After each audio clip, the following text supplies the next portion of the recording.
My baby bad, but oh, she's so good. Sophisticated, but oh, she's so good. She do her own thing, she don't need much. She's strong but classy, like Hennessy in a teacup. Love to see her walk when I pick her up. Every time she online, I got to hit her up. When I sip with her, man, I stick my pinky up. She's strong but classy, like Hennessy in a teacup. Welcome to Hennessy in a Teacup. And we're your hosts. I'm Erica Monique. And I'm Sandra Nicole.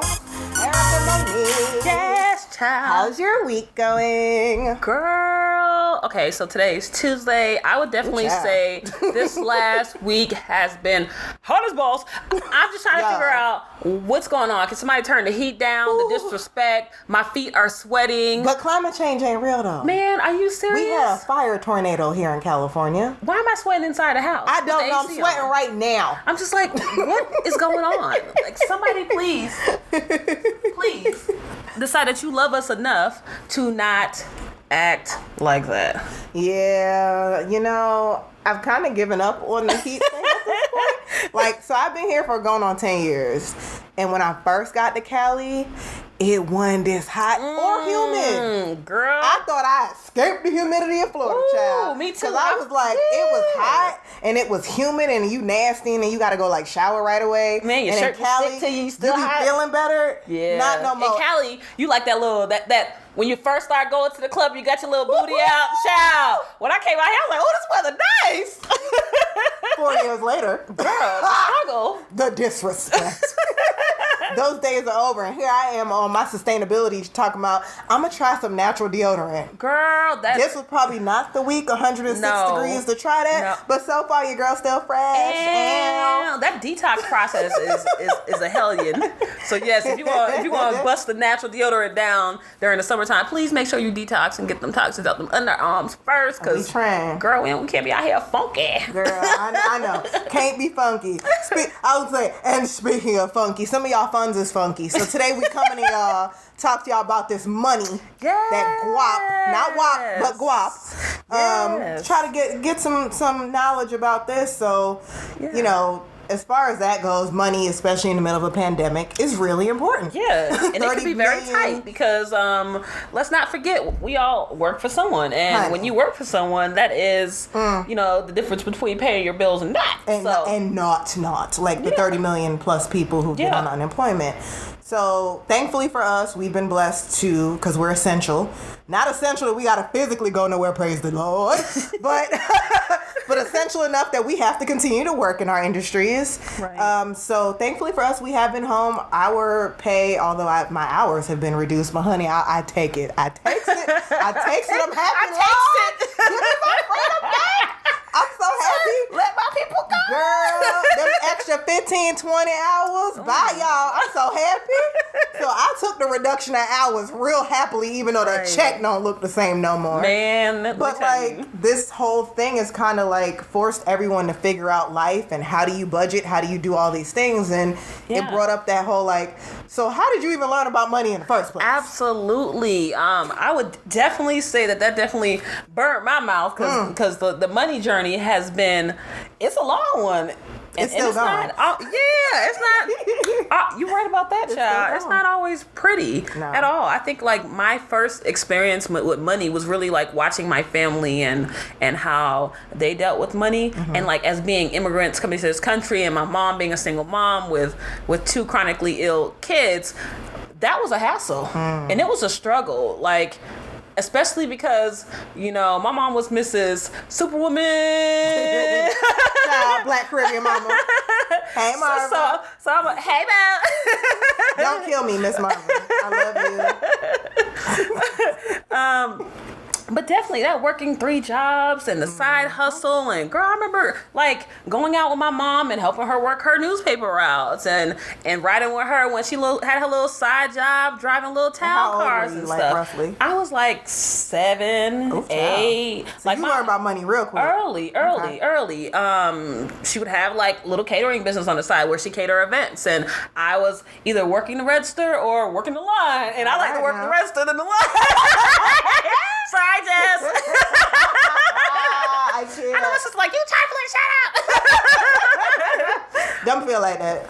Absolutely. Absolutely. But like, I think as an adult, and even like taking that one step further to like my first job, it was like always watching like just how hard it was to really just get to that level of being straight, like having all of your needs met, and really understanding that like if my brother got sick or my sister got sick and went into the hospital and my mom had to take off of work, that means that our income was now lowered, and it was another stressor on her life. So yeah, I was definitely like ready to beat down the door the first time I could get my very first job. And my first job was at Winn-Dixie. Ooh, child. Girl, I was slagging them groceries. Slagging them things, them turkeys.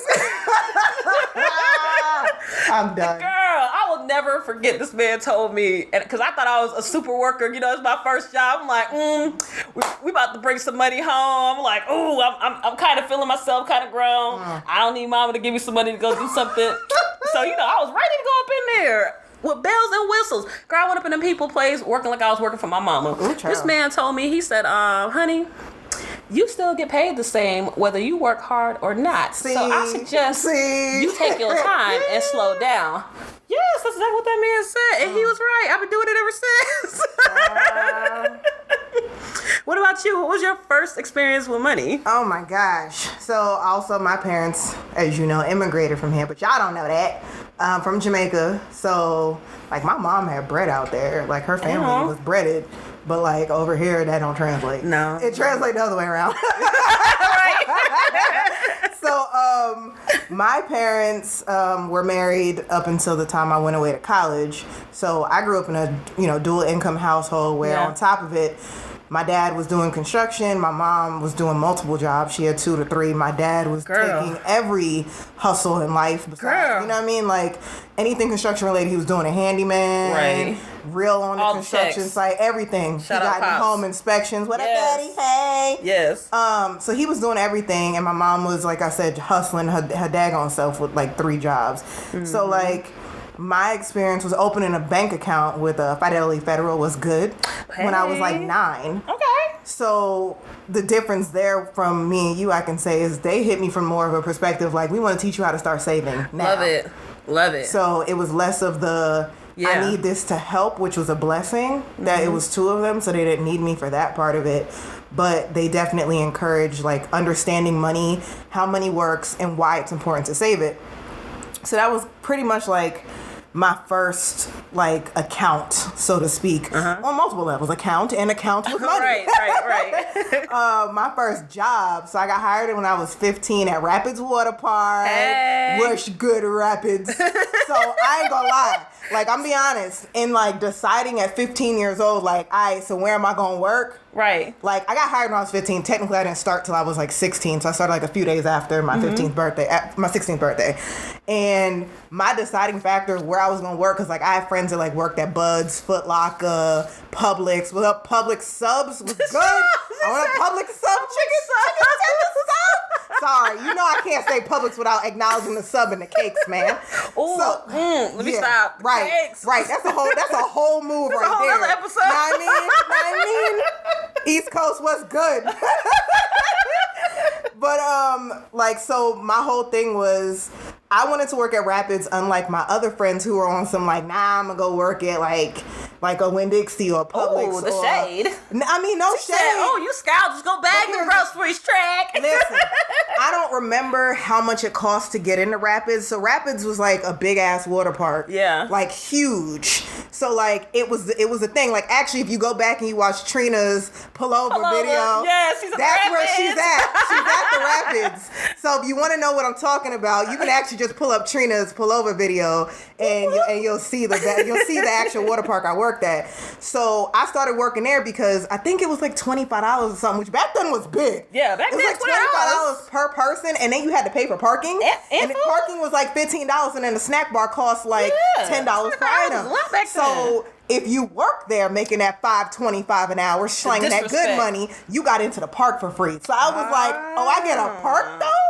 So like finesse. Yeah. So my dad was like, nah, like if you're gonna go work, because they weren't even okay with me working at that age, but they were like, if you're gonna do it, at least do it where it's beneficial to you. Right. So all my friends was like, oh, you working at Rapids? How many people you getting for free at a time? And I could get like one person free at a time. Right. So I was like, yo, it's good. Like, I brought my boyfriend at the time out there with me. I brought one of my homegirls.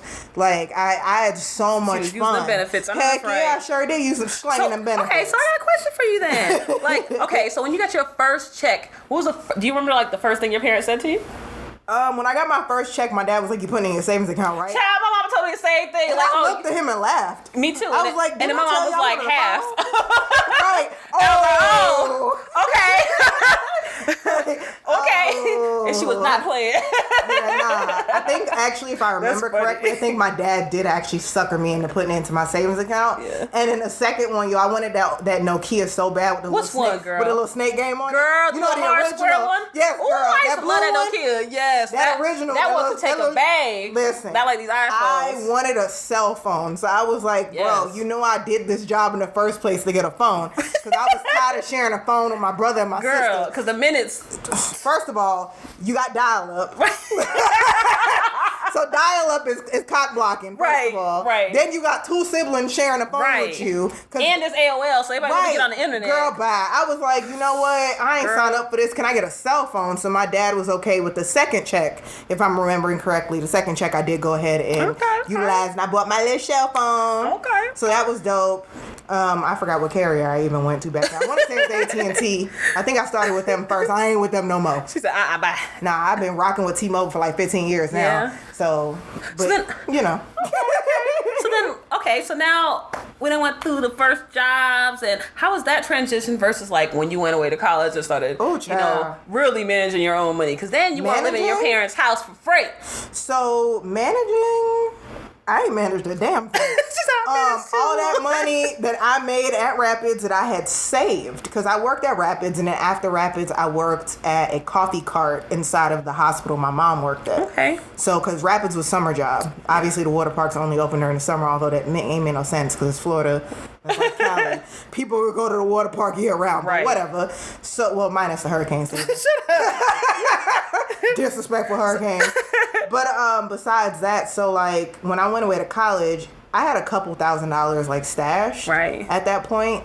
And my dad was just kind of like, well, don't intend on spending it. Like, just save it so like if something comes up, you can use it. Okay. So that's kind of what happened. Like, what had happened was you went away to college with this money and something came up. What had happened was I was in college and I wanted food all the time. Child. And I ain't had no car, so I had to give people gas money. Ooh, what up, gas. Tallahassee fam?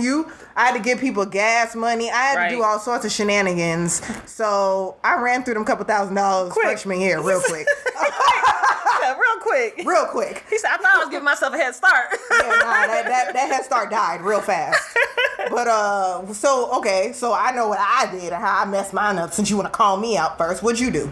How'd that work? I would say that I definitely exactly. So my freshman year, girl, a lot of my money from my little part-time job was going toward paying that tuition.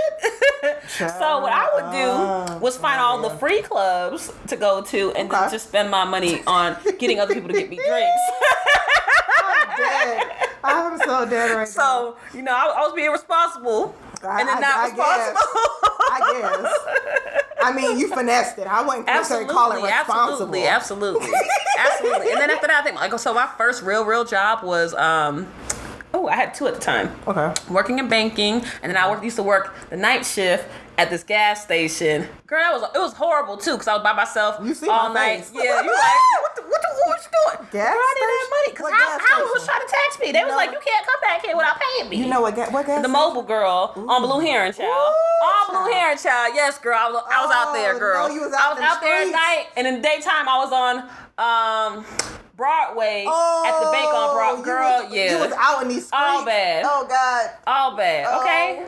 Oh. But 2005, ooh, girl, please. Again, when you fit in. I mean. So, yes, girl, I was out there.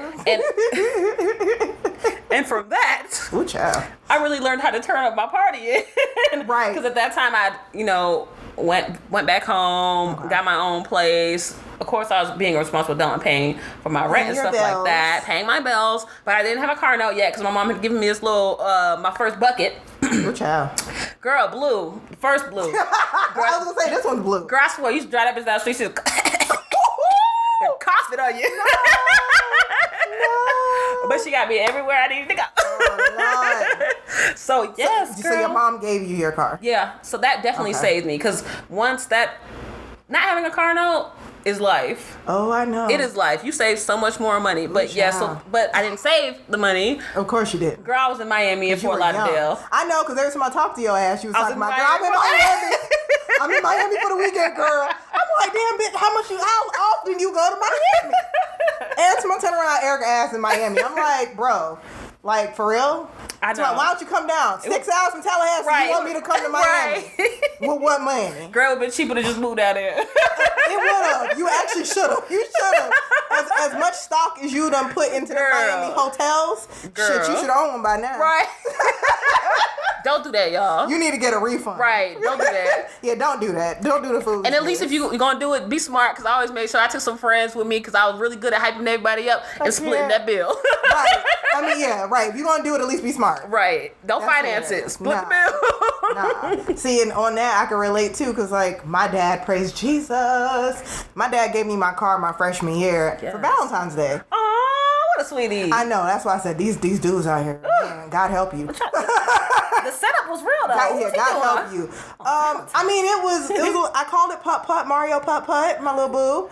My little Ford Focus that died on me so many times. I can't even count, child. I can't even, like, I remember I had a mechanic homeboy.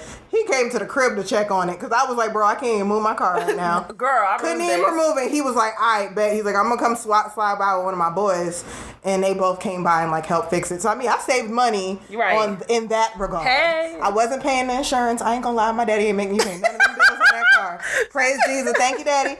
I didn't pay now bill, but the gas. The gas. The only thing I had to pay for was gas. The bill for the club. Right. And the only thing I was doing, I was working at the university bookstore at the time. Okay. Everybody knew me as the damn bookstore girl. You know how Yara on Grownish said she was cut bitch? Yeah. I was bookstore bitch. So everybody knew me as the damn bookstore bitch. She's like, hey, bookstore girl. That was so annoying, but that was my job. And I, like, you know, it was cool. It was fun. Helped me also learn a little bit more as far as balancing out my budget. That was my first adult experience with money. Okay. So to speak. So that was a good experience, I think, because it helped me figure out, like, so how exactly do you keep track of this funds? Although I still ended up eating french fries and cookies on occasion because we was broke, me and my friends. But but, you know, it was a good experience. It was a good learning experience. And I think now, being in the pandemic and figuring it out, and, like, people are starting to panic and figure out, like, how do I figure out my money situation? Right. I think crisis management. Absolutely. You kind of do learn it in college in a way. Yes, you do. Like, I think I did. Girl. I think my first taste of crisis management came in college because it was like, you don't get paid for another week and a half, and you're down to like $15. That McDonald's dollar menu was hitting a lot. A lot. The ramen noodles. Those Velveeta microwavable nasty mac and cheese. Yeah, I did it. Pop-Tarts. We did what we had to do. But I think that was my first taste of crisis management. And it's like, in something like COVID that is unprecedented and that we did not see coming. Right. Like, what have you learned so far about the way you manage money with what we have going on right now? I would say I have learned to, number one, be flexible enough to be able to adjust. Because you never know when things are going to happen. And I remember before where, like, if something was going wrong, it was like I remember one time my car broke down. Yeah. Girl. So your car break down, if you don't have enough money in your account or a credit card or something to put it on, or somebody that you could borrow it from, what you do? Nothing. You let that mug park and then you walk, catch the bus, the train, whatever. Or you go and or you go and get a payday loan. Ooh, child. And you know what's funny, girl? At one point, I used to work the payday advance place. Yes, child. So you was one of them trifling helpers, peddling money to us people that ain't know no better. And you know what? They always in black neighborhoods. They always in of course, always in lower income neighborhoods. They don't. They it's a setup. It's the ultimate setup. The blood out of you. So let me explain how these payday advances work. Payday loans are basically like short-term loans where they give you a real high interest rate. So for example, let's say you get a loan for like $255. Your interest rate probably like 460%. So you end up paying $45 back. Ooh, child. In order to finance that $255. So let's say, and what I used to see all the time were people that, what do you think happened? Like, okay, I come in and take this payday advance. In 2 weeks, it's due when I get paid again. So now what do? You come back in. Get another one. You pay off your advance. You come back in the next day and you get another one. Because you have to, in Florida, you had to wait 24 hours before you can come back. I literally would see people there every month. So you're robbing Peter to pay Paul, as my parents would say. And that $255 that we just told you about, at the end of the year, you pay $540 to the people. Yeah. Yeah, they make a killing. They make a killing. That's disgusting. That's for doing nothing but giving you some money before your paycheck comes. Because you couldn't figure out your budget. And take it back. Or $45 with you. Okay, that's not fair. I shouldn't say because you couldn't figure out your budget. Let's be honest. These jobs don't even pay enough for people to have an actual livable wage. So let me not be trifling and say that, because that's the truth. A lot of people are just in positions where you can't save. Hell, I've been there. Right. Where you just can't save because every dollar is already allocated to the next thing, the next thing, and the next thing, but there's no allocation for an emergency. Nope. And that's the sad part. Yeah. And that is what gets people into, like you said, I remember signing up for credit cards for pizza, girl. I remember, girl, outside of Pizza Hut. They be right there in Tallahassee peddling our asses, talking about, to the college students. You get a large pepperoni pizza, or you can get the works, whatever you want on it, but you have to sign up for a credit card. I'm like, okay, girl, sign up for damn credit cards for no daggone reason, ruining my good credit that I actually did have, because my dad had put me on a credit card. I actually had decent credit and screwed that crap up real quick. So that's one way they get you. But growing up in a Caribbean household, in order to avoid the pitfalls of having to do pawn shops or, you know, like you said, like payday advances, and even now they got this earning app. And they got another one called Dave. All these little tricks, like, but with high interest rates. With very high interest rates. My mom used to participate in a partner, or some people know it as a susu. My mama with the susu too, girl. Girl, explain to her what the susu is, though. So, for the non-Caribbean susu, folk. partner, whatever you want to call it, basically is if someone comes in as a banker, right? And that person is assigned as that banker, say, gets 10 people, including themselves, right? And they say, all right, so this is how we're going to set this up. We're going to go ahead and everyone's going to put in $100 every week, and it's going to be a draw, right? Okay. So 1 week you get a hand, aka a draw. So we call it a hand, but again, it just means you're getting a draw out of the bank. Somebody get paid. Okay. So say money's due every Friday or Saturday or Sunday, whatever the set day is. So say so everybody puts in their money, right? So Mary puts in her $100, you know, and everybody else put in their $100. So now you got $1,000. You got $1,000. Okay. Exactly. So you got $1,000. 10 people put $100. Let's say on payday on the 15th, girl. Exactly. Okay. So Mary gets $900. Okay. Right? So she collects that. Now Mary has to now continue to put in the following week. Yeah. So now John gets the second draw. Okay. So now John's gonna walk away with $900. Okay. So it was basically like a payday loan before a payday loan without the interest. But it's with your friends or your family. So people that you can actually trust. That you can trust, have a job. And then you also had the option if, like, say I made a little bit more, but I needed the extra help, instead of being like everyone else throwing in $100, I could say I'm gonna throw in a second hand, and I could throw in $200, which means I've now added extra money onto my funds. Okay. So second hand, if I'm going to be the one putting in $200, I'm basically just going to get a second draw. So it's going to act as though if there were 10 people, but I want to do a second draw, it's going to act as if there were 11 people. Yep. So that's how that works out, and I saw my mom do it. Hell, my mom still do it. Hello. But, you know, there's this new susu. Not the new susu. Love the going old around. susu.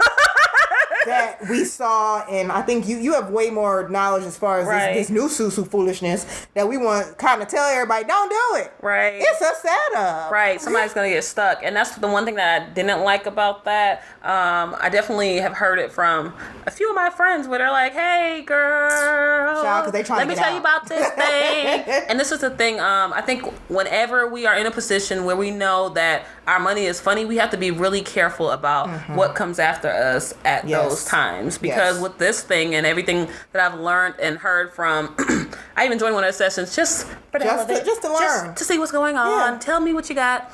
And basically it was, okay, well, you get 8 people, you start the flour. Basically you're contributing each time to get somebody up one, to go up a slot. Until everyone has been paid out. But the thing is, with a lot of them is they're not continuous. So it's not the same people like what you said, going back in a circle and always making sure everybody gets paid. So it's like you got paid, you want to get out, you got to put somebody else in so you're officially out. Yeah, you bring 2 people in underneath you so you can get out. But then stupid. If you think about it, like, eventually it's going to get Someone's to the end. Get stuck. Who's the person that's at the end holding the bag? And as long as you can get somebody else in underneath you, then that is, I guess, that's a whole pyramid scheme, and people don't even realize it. Yeah, you're gonna be screwed. Yeah, because the thing for me is, I'm like, I would never want to see one of my friends or family members in a position because I recommended them to do something. Like, why would you want to get somebody stuck? Yeah. That's sad. And disgusting. And you're a trifling ass person if you do that. Yeah. And so you also should ask all the questions. Yes, because, please. With this new susu, before you guys, because especially for non-Caribbean people, because I've had a lot of non-Caribbeans like mention to me that they heard about and they want to join, and I'm like, ask questions. Who are you joining with? One of the top questions I would ask is, how does everybody get paid? Yes, and how do you get out? Yeah, the real way. Like if you're telling me this, how does everybody get paid? How does everybody get out? And how is the banker passing this along? Also, like, is the banker changing? How does that work? Like, there's so many questions, like you said, and I think people forget that all of these traps are other ways that you get yourself into debt. Absolutely. Like, without even realizing. It's the same way, like you said, the payday advance, bill payment extensions end up screwing you. Well, credit cards end up screwing you. And then you end up messing up your credit, which we touched on a little bit earlier. Right. Like, and one thing that I really wanted to... you know what? Let me go back to this credit thing. Hey, sis! Shout out to the credit chasers. My sister, who has also taken that journey with me of learning about financial... I want to say wholeness, essentially. Because it's beyond literacy at this point. Right. It's wholeness. Right. You're correct. Like, good word. It takes so much more than just knowing about it. Like, you need a plan, your financial strategy. But we're going to have her on, though. Because we got to go way more in depth. Credit chasers. Shout out to credit chasers. Y'all doing some great things right now. Right. And like I said, we'll drop a link. Right. Because once we get ourselves in these positions, you also want to know how to get yourself out. So I've been so proud of that and seeing her do that. So I was going to say, and with that, because you got a whole sister that's in it with you, like... How do you end up getting yourself, like, okay, so again, I said, I've done the whole payday advance thing, and I've, thankfully, with income increasing as well, you get yourself out of it, but it's like, okay, it's, what is that thing that they say, like, you can give a man a fish. You know what I'm saying? He eat for a day. He eat for a day. You teach him how to fish. He can eat for a lifetime. Right. So it's like, okay, so you made more money now. Right. But if you're still operating from that same broke mentality, you're still going to end up in the same daggone position. More money, more problems. Right. Big snobs. Absolutely. So how did you transition, especially because your sister is in that specialized field, how did you transition yourself from... that mindset of I don't have enough I have to make this work. And now that I'm making more, how do I secure that and change my thought process? Like, what are some of your like your budgeting, your goals? Like, how did you work that out? I would honestly say going into banking definitely helped me so much with that. Because one of the first things that I noticed was, after a while, it's just, working with certain customers and you're seeing people's bank accounts and their bill history and their payment history so often that one thing I would notice is people who literally just tracked what they were taking out of their account. That means they're the type of person that would sit at my counter with their little check register and just write out their transactions. Oh, wow. Yeah, and they would write, that's not so many people would ever use it. Yeah, but those were the people I noticed who never had negative accounts. Okay. and didn't get up into that pitfall of getting that one NSF fee, because when you have that one check bounce, what happens is everything compiles and then stuff just trickle keeps down effect. bouncing, and before you know it, you might have $400 in a negative, but maybe you have $100 in fees. Ooh, child. For each one. So that was something that I learned, was to really just start tracking what I literally just would take a sheet of paper, girl, write out both of my pay dates, write out like how much all my bills were on one side, and then I would just like really map it out for each check and balance it out, because I also wanted to give myself enough money to have spending money left over as well, because I knew 100% like, girl, I ain't paying everything and have $5 to my name. Right, who doing that? Like, dang, okay. We hold adults with real bills and car payments and rents and shit. We can't be doing all of that. Right, absolutely. Ain't nobody trying to walk around here with $5. So, absolutely. And back then, girl, that $5 was not, it still didn't take you that far like now. Right. I'm like, $5 can't even get you a whole meal at McDonald's no more. Right. So now it damn sure ain't finna do that. Right. So I would definitely say in my 20s, I definitely learned to like actually start just writing things out and having a plan. And you still do it now? Girl, now I don't use paper. Now I'm new school and fancy, girl. Now I use my Mac numbers. No, yes, numbers. Numbers. I think it is numbers. Yeah, so it's numbers. Girl, I have a spreadsheet. Okay. I will literally plot out my budget for 3 months, 6 months. Dang, girl. One time I did it for the whole year, where I had like a tab, an individual spreadsheet for each month, and I would just like, so I go in there, and every time, like, the minute I get paid, Thursday nights, 9 o'clock, I'm up on my iPad. Wow. I'm changing my Excel sheet. I'm putting anything in bold that I paid and keeping track. And I will tell you, I don't think I probably haven't overdrawn my account in like 8 years. Damn, girl. Yeah. Damn. Because I track everything, and then I give myself a certain amount of spending money, and I transfer that to an account for a spending account. When that account is low, then you got to go. You're like, we done. You ain't getting no more fat tea. Right. Oh, child. That was your allowance. Rihanna, stop taking my funds. Because I'm telling you, boy, Rihanna beat, man. You savage. All them transactions. Yeah. Savage X. Yes. Savage X, Fenty Beauty, Fenty Skin. Child, Fenty everything. Just take me now. You gonna have to just let me move in. You keep taking all my money like this, girl. Right, Rhea, I need a house. At least you can do is ask my name. Right. Oh, child. So what about just you? Like, how did you like approach this whole and learning about this budgeting, goal setting? Because being in college is with living in housing that is definitely not housing that was paid for by my student loans. First and foremost, it's different. And then when you also you have to be thrust into reality where you're like, go out the door and pay this rent and figure out. I was even talking to one of my friends the other day, and like they actually wanted a guarantor on an apartment. It's like, why do I need a co-signer for an apartment? Oh, well, you have good credit, but you're new to getting an apartment. Oh, wow. It's like, what? Wow. Yeah. They do that. But I remember back in the day, they were doing that to college students and stuff, too. I've just always had an apartment from so young that I had that rental history. So how did it hit you when you first... So I lived off campus my junior year? Yes, sophomore year. Sophomore year, I was off campus. So by that point, well, actually, technically freshman year, I was off campus. My mama was paying that bill. The bill I was paying didn't happen until like my sophomore year. So I've actually had rental history since my sophomore year of college, thankfully. So as far as the rent portion of it, I never had any issues with that. And again, I did take out the student loans, and that did pay for my housing. So thank you for all that loan debt. Shut up. Ain't nobody tell y'all to give me all this damn money.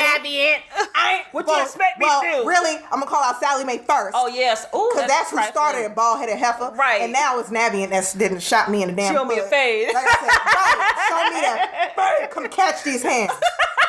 But ain't nobody telling people to give me all that damn money. Right, that's true. But yeah, that was like, so as far as that goes, like I was straight. And then like I said, my dad had gave me my first car, and I ain't even gonna lie, I'm trifling as hell. I took out a whole student loan to buy my car. My first car.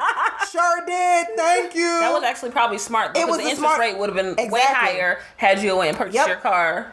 I did not have a job. I needed the funds. Yeah, you definitely wasn't getting that car. I literally went and just got the student loan and went and purchased my car cash. Had no problems from there. And my good baby that lasted me up until 2 years ago. Well, no, ain't even 2 years yet. I only had my new car for a little over a year now. Okay, girl. So, my baby lasted. I love my car. I love my act.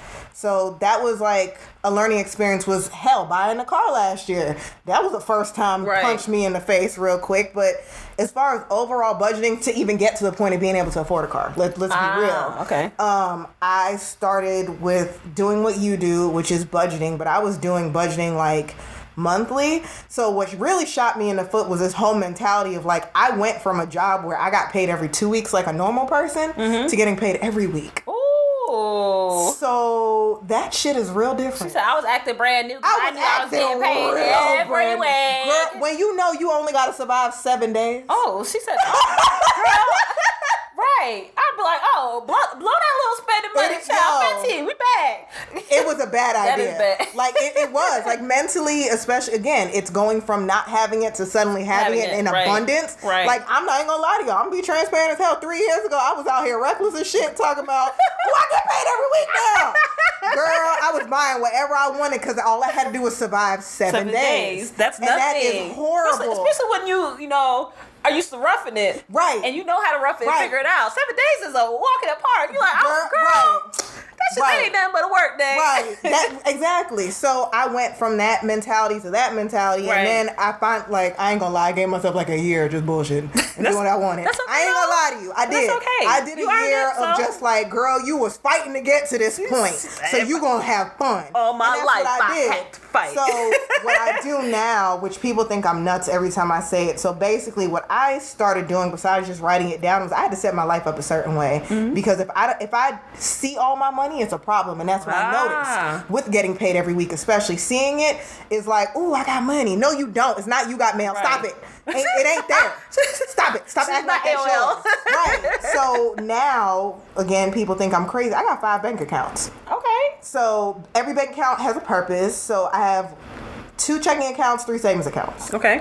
So I have an active payment and active debit card account. Okay. And that's the one where, like, I use that at Target, the grocery store. Oh, yeah, girl. I call that, if you steal my card number, I'm not going to be mad at you. Right, basically. That's my take if you want it. Right. That's my steal take my if you want it.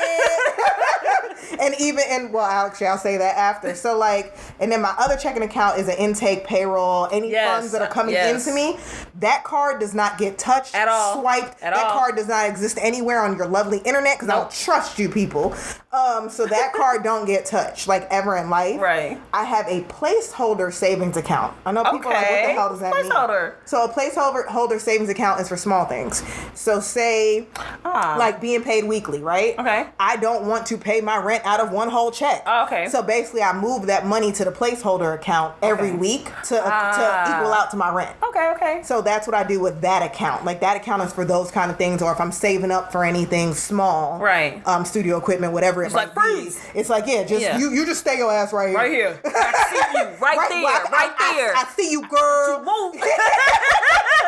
So that's my placeholder, and then I have an account that's specific for events and travel. Okay. Because events and travel life. First of all, if COVID ain't ruined my life, or traveling nothing. I ain't going nowhere right now in 2020. That thing about to be healthy by the end of this year. Exactly. I'm doing decent so far with still saving because I'm like, you can't go nowhere. You can spend a little bit more, and I need to stop that again too. Because again, COVID got me in here, itchy finger, Amazoning it every day. I'm an Amazon thug now. Oh yes. Oh God. Amazon. But I've slowed down. You've seen that. The packages have slowed down significantly. And then my last saving account is a don't touch. She said, look away. I don't exist. I ain't really here. So I have that account also, which I literally just put money there that I never see ever again. And then I have a 401k. Okay. So, which I'm about to swap that 401k to an IRA anyway. I have an IRA. Because I'm about to move that money over to an IRA because I'm sick of it. Like, and my company's not even contributing right now. Girl, as slow as that money build up, you just be like, I need to learn how to invest. Yeah, that's the point I'm at now. Yeah. And honestly, that would be the next step in this journey for me is like really learning about investing. And we gotta get somebody on like for Jordan, that. I think is fire as hell. My nephew, hey roommate. oh Oh Lord, he's into Bitcoin, so I'm learning about Bitcoin and all that stuff from my nephew. Like intelligent, young. There's so much. Yeah, there's so many options, but basically all this is just to say, like, start figuring it out now, especially in the middle of a pandemic. Because I feel like if you can figure out your budget right now in this mess, you're going to be much better off for it eventually. Amen. And it's the only thing that we can do. So, you know, again, avoid some of the pitfalls. We talked about that new susu. Be very wary of it. Be wary of it. Again, if you are going to do something, just make sure that you really get all the facts. Don't get stuck with your panties down. Honey, because that ain't going to be cute. Girl, because some of them, I've heard, like, the amount they're having to even contribute, like, we talking about over $1,000. So it's like, what the hell? Yeah. And it's like, if I'm doing this, 9 times out of 10, you're not doing this to lose no money. No. So, because you can't afford to. Yeah. That's why you do it in the first place, because you can't afford to lose it. So please make sure you ask questions, because that is definitely something that I don't think is okay within our community. Let's not pass that down. Yeah, and at the end of the day, like, I call us the generation, the beg, borrow, and steal generation. Beg, borrow, and steal, child. So just make sure, if you got to do the beg, borrow, and steal, which most of us still are to some degree doing it, whether it's just the beg, borrow, and steal from yourself. Right. Girl, that is my beg, borrow, and steal. It is. You beg, borrow, and steal from yourself. I'm not supposed to do this. Right, exactly. I'd be over there like, damn it, I just spent $300 on Fenty. Oh, God. Right. Now I got to recoup this next week somehow. Right. So that means no Postmates. No, right. No Postmates. You can't get that extra thing you wanted. Right. I can't buy my Chilean sea bass now. Right. I know that sounds real bougie, but I'm being honest. Yes, I eat Chilean sea bass. So that just means I can't get my $40 bass because I decided to go wild on Savage X. Stop with the drops, Rihanna, damn it. You're taking my money. Once a month. I be over there like a crackhead, girl. Right. Just waiting for a hit. It's supposed to be midnight on the East Coast. Oh my God. Wait what for are you dropping? What color? What fabric? Right. But at the end of the day, all this is just to say, figure out your budgets, guys. Absolutely. Work on it. We're in it with you. And if you know something about cryptocurrency, child, teach us too. Right. We'll get my nephew on to talk to us about it a little bit more, because he's definitely on to come up with that. Shout out to Jordan, like I said. He's doing his thug dizzle, but again, we love y'all. We really hope everyone is staying safe in this pandemic. Right. And just take care of yourselves mentally, physically, emotionally, financially. Come on now. Have you been meditating? Don't make me ask you again, girl, because I haven't, child. Right. I'm slacking, so we're going to check in next week on that. Hey, boo. Want to keep in touch? Follow us on Anchor, Apple Podcasts, Spotify, Google, and other platforms. Yeah, and for a complete list, you can go ahead and visit our website at HennessyInATeacup.com. And be sure to make sure you subscribe and rate our show once you found us on your preferred platform. Until next time, I'm Erica Monique. And I'm Sandra Nicole. And we're Hennessy in a Teacup. My baby bad, but oh, she's so good. Sophisticated, but oh, she's so good. She do her own thing, she don't need much.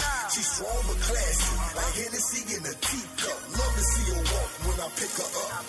Every time she online, I got to hit her up. When I sip with her, man, I stick my pinky up. She's strong but classy, like Hennessy in a teacup. Oh, baby, let me open your door.